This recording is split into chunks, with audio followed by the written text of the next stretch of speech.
충치가 들어갔다 하면 세균이 신경까지 들어갔다. 신경을 긁어내는 치료가 신경치료예요. 엄청 아파요. 이래서 보통 신경치료 받고 그날 밤에 응급실을 와요. 호흡을 많이 드리는 것 같은데 하면서 알아요. 이번 좀 아프겠다. 너무 시리다. 신경치료 하면은 싹 없어지는데 저도 그런 치아가 하나 있어요. 신경이랑 가까운데 신경치료까지는 안 했죠. 근데 아파요. 피곤하면. 하실 생각 없으세요? 치과 치료 중에 가장 무서운 게 무엇인가? 신경치료가 바로 떠오르더라고요. 어떨 때는 치료인가요? 여기가 신경이고 혈관이 있는 조직이거든요. 범낭지, 상하지 이 안에 이제 신경이 있는데 충치가 신경까지 들어갔다. 충치가 들어갔다 하면 세균이 신경까지 들어갔다. 신경을 다 긁어내요. 신경을 긁어내는 치료가 신경치료예요. 거기를 비어있게 놔두면 다시 세균이 들어갈 수 있으니까 단단한 구조를 다시 채워줘요. 그러면 이 치아에는 신경은 없는 거네요? 있을 수 있어요. 이게 가장 큰 신경관이에요. 경부고속도로라고 따지면은 경부고속도로에서 빠지는 국도가 되게 많잖아요. 부근간이라고 하는데 요렇게 작은 신경관들이 존재를 해요. 거기까지는 다 우리가 제거를 할 수가 없어요. 드릴을 통해서 여기 있는 신경을 다 긁어내요. 치아 염수산 나트륨 NaOCl로 여기를 소독을 해요. 그리고 여기를 채워. 그게 신경치료 끝이에요. 문제는 물리적으로 제거할 수 있는 신경은 이 고속도로까지만이에요. 국도는 우리가 제거를 못해. 그럼 국도에 있는 신경에 염증이 있는 걸 어떻게 제거를 하냐? 치아 염수산 나트륨을 담가놔서 그걸로 표백을 하는 거예요. 근데 그게 너무 세다 보니까 그 과정을 병원에서만 해야 돼요. 한 10분 정도 소독하고 깨끗하게 헹구고 위에 다시 막고 가셨다가 일주일에 오셨다가 다시 소독을 하고. 몇 번 정도 해야 되나요? 염증이 어느 정도 있냐? 뿌리 쪽에 이렇게 병소가 잡혀 있다. 더 많이 해야 돼요. 보통 염증이 없으신 분들은 신경치료는 한 3번에 끝나고요. 염증이 좀 많으신 분들은 2-3번 정도 소독을 더 하죠. 대부분 사람들이 진짜 신경치료 무서워하잖아요.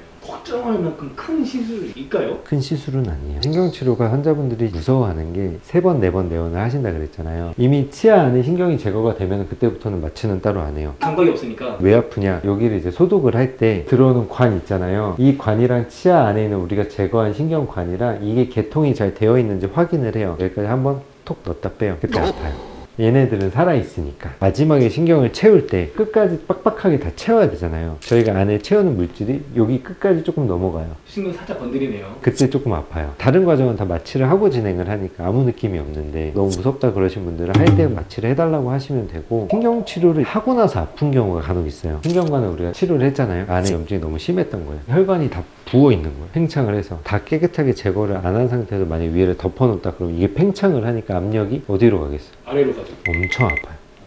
이래서 보통 신경치료 받고 그날 밤에 응급실을 와요. 위에를 뚫잖아요. 씻은 듯이 없어져요. 압력이 빠지니까. 다시 소독을 하고 덮어드려요. 하면서 알아요. 이번 좀 아프겠다. 그러면 조금 더 제거를 하거든요. 이게 첫 번째 신경치료 하고 집에 가셨을 때 아픈 거고, 두 번째는 얘는 신경이 여기서부터 오잖아요. 뇌에서부터 이렇게 신경이 온단 말이에요. 이렇게 여기까지 제거를 했어요. 그럼 얘 입장에서는 갑자기 여기가 잘린 거예요. 잘린 말단에서는 염증 과정이 한번 일어나요. 그러면서 여기가 다시 이렇게 부드러워지는 이 과정에 통증이 조금 생길 수 있어요. 신경치료를 받고 집에 가셨는데 아프다, 진통제를 하나 드시고 진통제를 먹었는데도 아프다 그러면 병원에 빨리 오시는 게 좋고요. 말씀만 들으면 엄청 아플 것 같은데. 근데 이런 부작용은 다 있어요. 사랑니를 뺐다가 건성 발치하고 오면 엄청 아프고 호흡을 많이 드리는 것 같은데, 저는 사실 이분 아프겠다 그러면은 그 상태로는 집에 안 보내죠. 신경치료가 실패 확률이 있다고도 들었거든요. 첫 번째 실패의 원인은 주근관을 다 못 찾은 경우, 이게 남아있는 경우가 실패고, 두 번째는 이 소독을 충분히 안 해서 부근관에 세균이 남아있는 경우, 다시 감염이 되니까 뿌리 쪽에 병소가 이렇게 있어요. 네. 사람 몸은 특히나 이거는 좀 젊은 친구들이 더 그런데 반응을 해요. 문제가 생기면 단단해져. 근데 여기 이제 세균이 들어가 세균이 여기다 집을 만든 거예요. 뼈를 막 녹이고 있어. 치아는 그럼 나라도 살아야겠다 하면서 요 고속도로를 닫아버려요. 턱회화가 된다고 표현을 하거든요. 신경치료 여기까지 접근이 안 돼요. 그때 그럼 어떻게 해야 돼요? 치아 안에 있는 세균은 깨끗하게 제거를 하고 신경치료를 마무리를 한 다음에 병소를 지켜보다가, 병소가 사이즈가 이미 너무 크거나 활동을 한다 그러면은 이쪽으로 이렇게 접근을 해요. 이 병소만 싹 긁어내요. 이걸 치근단 절제술이라고 해요. 치아 끝을 같이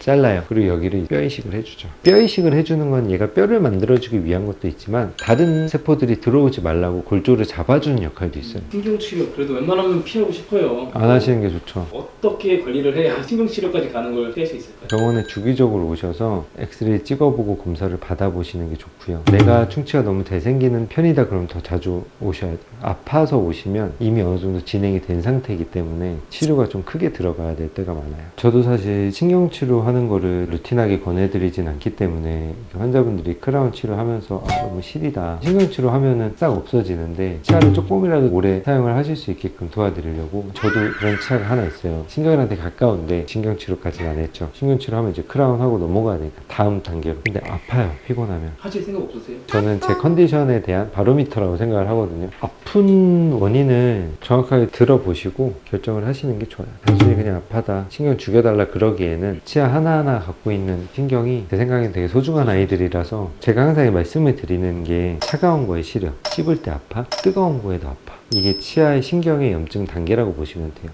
보통 치과 치료를 처음 받으면 신경이 살아있는 모든 치아들은 조금 과민해지기 때문에 차가운 거 먹었을 때 시려요. 차가운 걸 좀 피해 주시면 다시 돌아와요. 씹을 때도 통증이 조금씩 있어요. 이 단계도 아직은 돌아올 수 있는 단계예요. 여기서 더 자극이 되면 뜨거운 거에도 아파요. 이 정도 되면 이제는 비가역성 치수염이라고 하거든요. 그러면 신경치료를 하는데, 치아를 자주 오셔서 신경치료까지 안 가게 관리하시는 게 가장 좋을 것 같아요. 하나 둘셋 베스트 치과 어디든가 훈남이 원장님 반짝꽃은 치아 걱정 안녕히 가세요.